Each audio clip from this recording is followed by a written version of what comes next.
turi ku mwanya wo kwiga indongozi y'abakuze uriko arabashikiriza ibintu so ukunda bari mahera mbere yuko tuyikurikirana reka tubanze dusenge reka twisubire uri ahera cyane tugusavye ngo ubane natwe muri kino cigwa uduhe gutahura kandi uturinde ikintu cyose cotuma tudashobora gutahura mu izina rya Yesu amen. Turi ku munsi ugira gatanu igenekerezo rya kabiri mukakaro umwaka w'2020 aho umutwe w'icigwa uvuga ati bitewe intege n'urukundo. Muri iyi ndwi turiko twiga ukungene ushobora gushinga intahe. Mbega gushinga intahe bigenda gute? Gushinga intahe ni ikintu uba carakubayeko hama ugategerezwa kukivuga kugira ngo gishobore gushika gufasha abandi kugira ngo bashobore nabo gukizwa. Bishobora kuba ari mu buzima busanzwe canke mu buzima bwa gikristo. Turasoma mu Bikorinto ba kabiri igice ca gatanu umurongo wa 14. Uravuga ngo kuko urukundo rwa Kristo rutugobera kandi ico tuzi tudakekeranya nuko umwe yapfiriye bose nuko rero bose barapfuye. Umurongo wa 15 kandi icatumye apfira bose kwari kugira ngo abariho babeho batacinezereza ariko babeho banezerezwa uwapfiriye akabazukira. Nico nigishinga nahe mu bindi kubera ko iyo batari kubivuga yuko hariho uwadupfiriye ntabwo twari kuba tumenye, kandi hariho benshi muri twebwe hari abakizwa kubera ko bumvise yuko hariho uwabapfiriye. Ico nigishinga nahe gishobora gufasha abantu benshi. Mbega kuki wowe udashobora gushinga intahe Imana?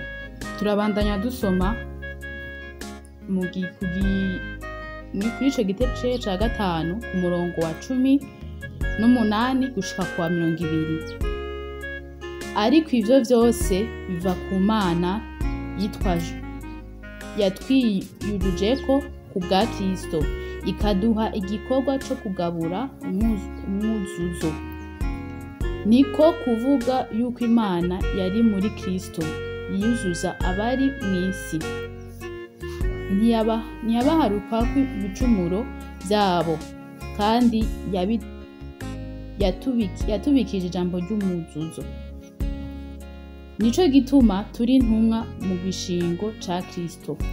Imana isa n'ibingingira muri twebwe. Turabinginga mu gishingo ca Kristo mwuzure n'Imana. Aha bashaka gutwereka yuko twebwe aha kw'isi dutegerezwa kugira ivyo bishinga ntahe. Nimba ari ikintu gishobora gutuma Imana umuntu ashobora kwegerana n'Imana kubw'igishinga ntahe cawe, aha bashatse gutwereka yuko utegerezwa kubikora kubera ko biramufasha. Aha Imana yatweretse yuko yatubwiye yuko turi mu gishingo ciwe ngaha kw'isi tugereza kuyikorera. Tugereza kuyikorera mu kuvuga ibishinga ntahe vyacu, mu kuvuga ivyo Imana yadukoreye kugira ngo abantu benshi bashobore gukizwa kubw'ivyo bishinga ntahe vyanyu. Aha baratubaza ati ni igiki cateye Pawulo guhura n'ibigeragezo, amakuba, ingorane no kwinubwa kubera ubutumwa bwiza. Twese turazi inkuru ya Pawulo akiri Sawuli. Yari umuntu mubi yahiga abantu b'Imana, kandi wewe ntiyarazi yuko ariko akora ikibi, ariko akora iciza. Ariko ukuntu yahuye n'Imana byamufashije kwegerana n'Imana, kandi byatumye ashobora gukizwa akabivuga hose. Iyo yari kwinumira ntabwo abantu bari gukizwa. Ego intango yari igoye kubera ko abantu benshi baramwinuba kandi bari bazi yuko ari we yabahiga. Kuba ushobora guhiga abantu hama munyu mukagaruka uje kubabwira inkuru nziza, si ibintu byari byoroshe kuri we. Ariko wewe yaragize uwo mwete yagira wo kubahiga kugira abice. Niwe yagize kugira ngo abarondere ababwire ico Imana yamukoreye. Kubera ko guhura nawe murazi igihe yari ko arabahiga agahura n'Imana, hama agashobora kuyihamagara ngo mwami, si ikintu cyari coroshe cyane, ariko we nyene yarashoboye kumenya yuko ari Imana, kuko yarazi ko n'impwemu yaramukoresheje. Hama akaronka umwete kugira ngo ashobore kubwira abantu bose inkuru nziza. Si ibintu byari byoroshe, ariko yagize uwo mwete, kuko nawe udashobora kugira uwo mwete naho coba ari ikintu kibi uzi yuko abantu badashobora kuvyemera cyangwa bashobora kwiyumvira nabi, ukinuga nka Pawulo, kuko iyo udashobora kubikora. Yahuye n'ivyo bigeragezo kubera ko yari yamaze, ntibamwizera kandi ntibamwumva, ko yari yamaze kubicira abantu benshi bategerezwa kutamwizera.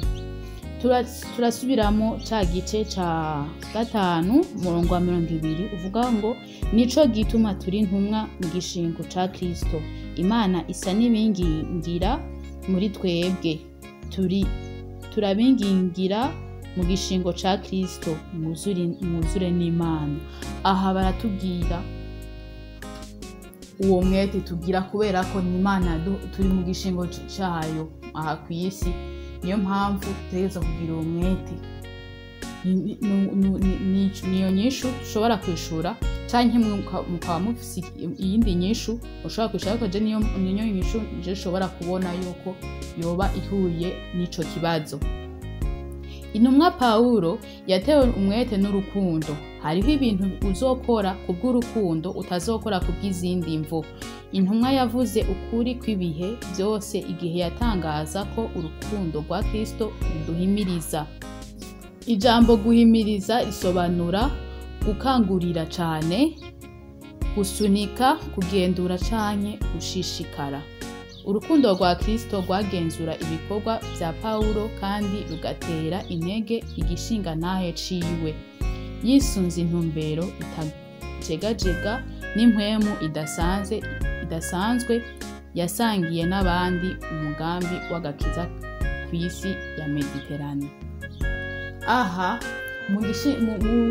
uretse gushinga intahe, naho nyene harimo urukundo, kuko ntushobora gushinga intahe kugira ngo abantu bashobore kwihana udafise urukundo, ntaho ushobora kubihera. Iyo ni intango yo kugira, iyo urenze ugira urukundo ni intango yo gushingira intahe umuntu.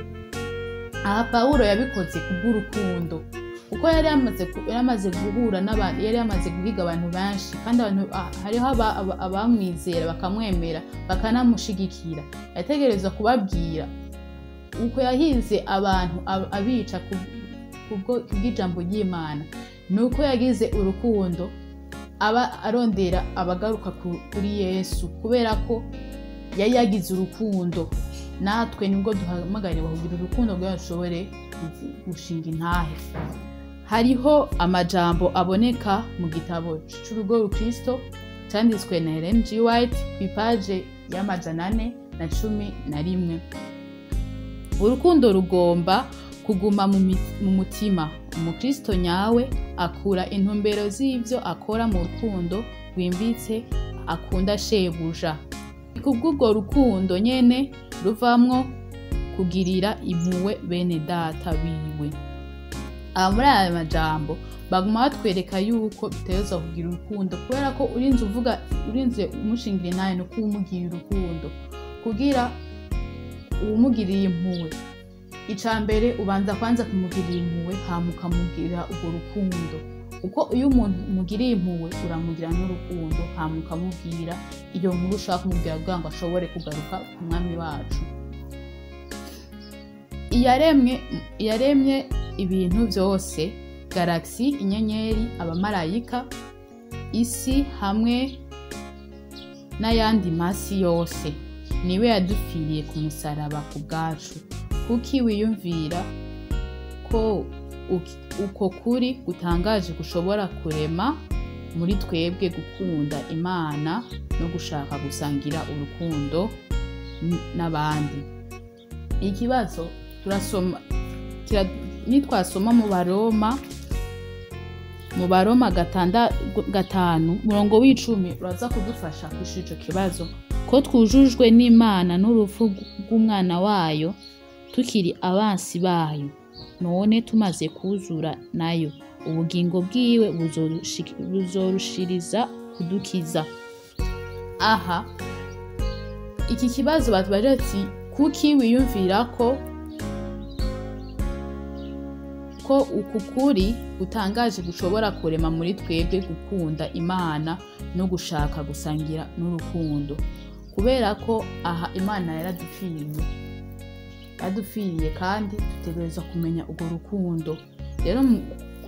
Rero kubera ko twujujwe n'Imana, dutegerezwa kumenya yuko ukuri gushobora kurema muri twebwe gukunda Imana no kuyubaha.